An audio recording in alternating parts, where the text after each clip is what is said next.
I am Nujood Chapter 7 The Divorce, April 15, 2008.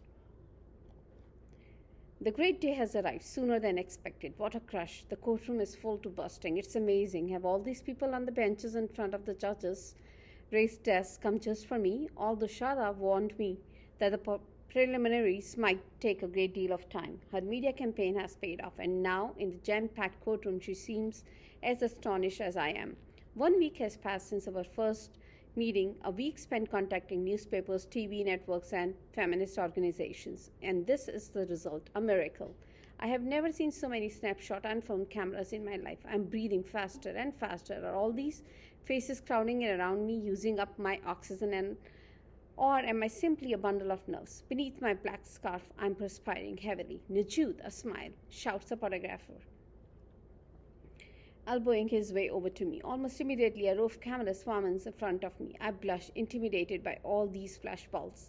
Besides, I can't see anymore. I know in this throng of faces, all looking at me. I cling to Shada. Her scent reassures me. The smell of jasmine I now know so well. Khale Shada, auntie. Yes, Nujood, I'm scared. It's going to work out. It will be all right, she whispers to me. I would never have imagined stirring up so much interest. Me, a silent victim for so many months, suddenly propelled into the spotlight facing all these journalists. Shada had promised me that they wouldn't come, that if it would just be us. Whatever can I say to them if they start asking me questions? No one ever taught me how to answer questions. Shada, yes, Nujood, all these flashes I feel like George Bush, the important American who is on television so much. Don't worry about it, she says and smiles. I pretend to smile back, but deep down I feel frozen, solid, unable to move, with the strange feeling that my feet are nailed to the ground. I do understand, however, that if I am frightened, it's because I really don't know what I am up against. Just how does a divorce happen? I forgot to ask Shada. I never heard anything about it in school. My best friend Malik and I always told each other everything, but we never talked about this. Maybe we thought it was just for adults, and we were obviously too little to bother with grown up stuff. I don't even know whether my teachers were married or divorced. I never thought to ask them, so I can't very well compare my situation to that of any of the women I know. And then, like a blinding flash that brings on a headache, a chilling thought occurs to me. What if the monster simply says no? What can I say? In fact, if he decides to oppose our separation, if he begins threatening the judge with his jambia backed up by his brothers and the men of the village, don't worry, it's going to go well. Shada reassures me, patting my shoulder. I look up at her. I don't believe she slept much last night. She had little bags under her eyes. She seems exhausted. I feel bad because it's my fault, all of this. And yet, even though she's tired, she's still beautiful and elegant, a real city lady. I notice that she's wearing a different scarf, a pink one to match her tunic. One of my favorite colors. And she is in a long grey skirt with high heels. I'm so lucky she's right beside me. Shada, my second mother. Suddenly, I see a hand waving at me from the crowd. Finally, someone I recognize is Hamid Tabat, a reporter for the Yemen Times, my new friend, a real big brother, not like Muhammad. Someone Shada knows introduced him to us. He's tall, with brown hair, a round face, broad shoulders, and his kindness touched me immediately. I don't know exactly how old he is. I didn't dare ask him. We met a few days ago in the courthouse yard, almost in the same spot where Shada found me that first time. He asked me if he could take my picture, and then we went to a small restaurant near the courthouse, where he pulled out his pen and notebook to ply me with questions about my parents, my marriage, Khadji, my wedding night. I flushed with shame telling him my story, but when I saw him wince as I described the blood stain on the sheet, I understood that he sympathized with me. I even saw him quietly tapping his pen on the table, as if he were trying to hide his feelings, but I couldn't help noticing his distress. He was angry, felt terrible for me, and it showed. But you are so little, how could he do that? He murmured. Strangely enough, I didn't cry this time, and after a few minutes of silence, I continued. I wanted to play outside, like all children my age, but he beat me and kept making me go back into the bedroom. With him, to the nasty things he wanted, he always used bad words with me. By the time we said goodbye, Hamid's notebook pages were black with writing he had written down even the slightest detail. Then he managed to sneak into the prison to take pictures of Abba and Monster with his cell phone. A few days later, Shada told me that Hamid's article had been published and had caused a huge stir in Yemen. He was the first journalist to break my story to the public. I was upset at the time. It's true, but now I know that I owe him a great deal. I'm recording a lesson. At the entrance to the courtroom, the cameras begin to jostle for a good view. Green uniforms and black kippies. The prisoners look furious, passing in front of us. The monster lowers his eyes, then abruptly turns back to Shada. Proud of yourself? Hey, I didn't have real celebration for my marriage, but you are certainly throwing a party for us here. He snarls. How dare he speak to her like that? Just what I dreaded is now happening, but Shada remains marvelously calm. She doesn't even blink. The woman has strength of character that astounds me. She doesn't need to wave her small arms all around to express her feelings. The look in her eyes reveals at the contempt she feels for him. That look is enough. I have learned a lot from her these past few days. Don't listen to me, she tells me. Try as I might to control my emotions the way Shada does. I can't, not yet at least. My heart pounds. I can't help it. After all he has done for me, I hate him so much. When I look up, I find myself staring into Abba's eyes. He seems so upset I have to keep calm and reasonable, but I'm afraid that he will be mad at me forever. Honor, he said.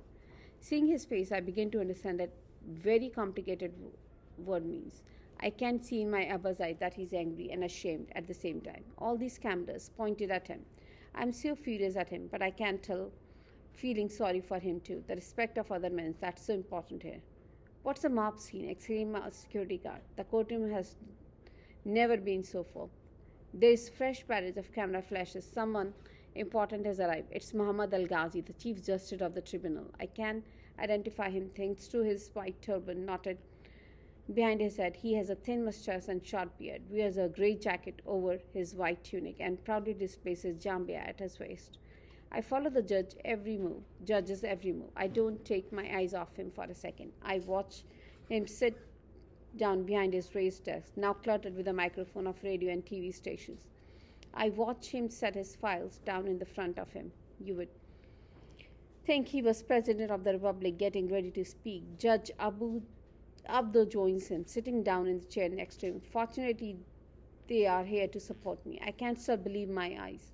In the name of God, the Almighty and Merciful, I declare this court open, announces Al-Ghazi, inviting us to approach the bench.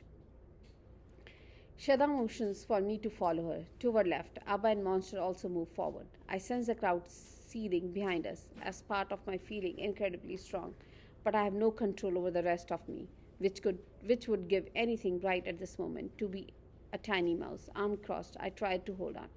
Then it's just Abdo's turn to speak. Here we have a case of a little girl who was married without her consent. Once the marriage contract was signed without her knowledge, she was taken away by force into the province of Fajr. There her husband sexually abused her when she hadn't even reached the age of puberty and was not ready for sexual relations. Not only did he abuse her, but he also struck and insulted her. He has come here today. She has come here today to ask for a divorce. The big moment is coming, the one I have been so anxious for, the moment when the guilty are punished. As in school, when the teacher would send us to the corner, I only hope I wins against the monster. I hope he will accept the divorce. Muhammad Al-Ghazi raps the desk a few times with a small wooden hammer. Listen to me carefully, he tells the repulsive creature I hate more than anything. You married this girl 2 months ago. You slept with her. You struck her. Is that true? Yes or no? The monster then replies, no, it isn't true. She and her father agreed to this marriage. Did I hear correctly? How can she say? What a liar. I detest him. Did you sleep with her? Did you sleep with her? Repeats Ghazi. A heavy silence falls in the courtroom. No. Did you hit her? No. I was never violent with her. A clutch at Shada's coat. How can he be so sure of himself with his yellow teeth, his sneering smile, and his messy hair? How can he tell so many lies so easily? I can't let him get away with this. I have to say something. He is lying. The judge jots a few things down, then turns to my father. Did you agree to this marriage? Yes. How old is your daughter? My daughter is 13. 13? No one ever told me I was 13. Since when I have been that old. I thought I was 9 or 10 at the most. I wring my hands, trying to calm down, and I listen. I married off my daughter because I was afraid, continues my father. I was afraid. His eyes are bloodshot. Afraid of what? I married her off for fear she would be stolen like her two older sisters, he says, shaking his fist over his head. A man already took two of my daughters. He kidnapped them. That's already too much to bear. Today he's in prison. I don't really understand what he's talking about. His answers are vague and complicated, and the judge's questions are increasingly incomprehensible. I am I'm too young to unravel all these nonsense. Words, words, and more words. Quiet at first, then hard, like stone hurdles at a wall, and shattering. The rhythm gradually quickens. Voices are raised. I hear the accused men defend themselves. The uproar in the room grows louder as my heart pounds faster. The monster whispers something to Muhammad Al Ghazi, who raps for silence. At the husband's request, these proceedings will continue in camera, he announces. He motions for us to follow him into the another room, away from the public. I feel calmer, away from the crowd. After all, these matters are very personal. But the questions begin again behind closed doors. I must bear up. Fazil al-Tamar, did you consummate the marriage, yes or no, as a judge? I hold my breath. Yes, admits the monster, but I was gentle with her. I was careful. I did not beat her. His answer is like a slap in the face, reminding me of all those other slaps, the insults, the suffering. He didn't beat you? Say my little inner voice. And all those bruises on your arms, those tears of pains, you must fight back. That's not true, I yell, beside myself with anger. Everyone turns to look at me, but I'm the first to be astonished at my outburst, which isn't at all like me. After all, everything happens quickly. The monster is flushed with anger. He says that my father betrayed him by lying about my age. Then Abba becomes furious and says he had agreed to wait until I was older before touching me. At that point, the monster announces that he is ready to accept the divorce, but on one condition: my father must pay back my bride price. And Abba snaps back that he was never paid anything at all. It's like a marketplace. How much? Then? When? How? Who is telling the truth? Who is telling lies? Someone suggests that 50,000 rals, about $250, be paid to my husband.